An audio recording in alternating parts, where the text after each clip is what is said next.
చంద్రగ్రహణం ఢిల్లీ లిక్కర్ కేసులో జైలుకెళ్లిన కవిత ఈడీ సోదాలతో అంతా ఉక్కిరి బిక్కిరి కేసీఆర్ సైతం నోటీసులు ఇచ్చే ఛాన్స్ ఉంది కల్వకుంట్ల మెడకు ఫోన్ ట్యాపింగ్ వచ్చు హరీష్ రావు హ్యాపీరావు హస్తముందనే ఆరోపణలు ఇంత జరుగుతున్నా నోరు మీద పని కాక అధికారం చేజారడంతో ఒక్కొక్కరుగా పార్టీని వీడుతున్న నేతలు మసకబారుతున్న గులాబీ పార్టీ అయ్యో వన్నె తగ్గిపాయే చేతులున్న ఆర్రా మీరంతా మీరు భూమి మీద ఆనిర్రా మీరు అహంకారం ఏడుండే ఫోన్ ట్యాపింగ్ కేసులో మరో ఇద్దరు అరెస్టు మాజీ టాస్క్ ఫోర్స్ డీసీపీ రాధాకిషన్ రావు గట్టుమల్లును అదుపులోకి బంజారాయిల్ స్టేషన్లో విచారిస్తున్న పోలీసులు భుజంగరావు తిరుపతన్నలకు 5 రోజుల కస్టడీ పోలీసు కస్టడీ అనుమతి ఇచ్చిన నాంపల్లి కోర్టు.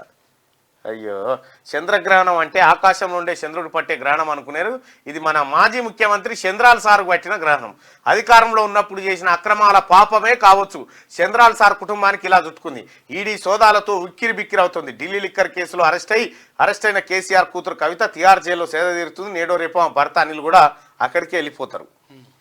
చూడు ఈ 5 గిట్లలో అత్యంత డేంజర్ మనిషి ఎవరో చెప్పురి. ఈ టాస్క్ ఫోర్స్ రాధాకిషన్ రావుడు కదా చక్రధర్ గౌడ్ మీద కేసు పెట్టింది కదా అగో చక్రధర్ గౌడ్ ఫోన్లు ట్యాప్ చేయించి కేసులు పెట్టించింది హరీష్ రావు. కాబట్టి ఫోన్ ట్యాపింగ్ కేసులో ఖచ్చితంగా హరీష్ రావు ఉంటాడు.